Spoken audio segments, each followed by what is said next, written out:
Where is the U.S. when we worry about the fact that the U.S. could slip down this road to authoritarianism? And we've seen this in major democracies, including in India, in Turkey, in Hungary. Where is the U.S.? Is there actually a danger of this that's measurable?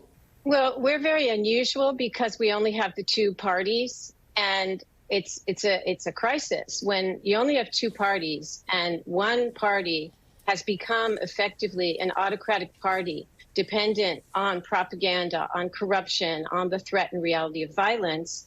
That is a far graver danger than in multi-party systems, both because the people who are in the party, like Republicans who are not MAGA, they don't have anywhere to go.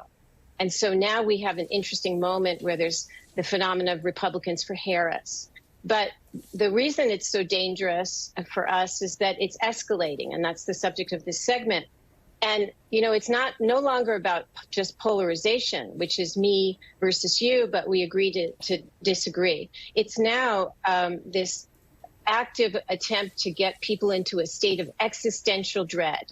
So it's me or you, and only one of us will survive the encounter. So you're going to get disease. There's great replacement theory that you will be extinct, where Trump says also there won't be a country anymore if you don't fight like hell, concluding on January 6th. So we're in the phase of active incitement, and dehumanization goes with that. So we are quite far down the road due to the strictures of our party system and the aggressiveness of the rhetoric right now. This is the basic of propaganda, which Trump is a master of course, and many of his enablers.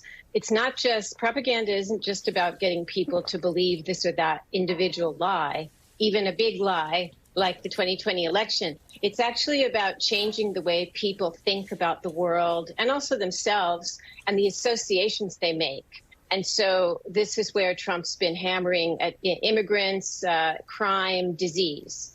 And then, of course, bringing Jews into the mix, already, because propaganda works if it builds on narratives that people already accept. So many people already think Jews are to blame for all kinds of things, right? They're in control of things. So that is in the mix, too.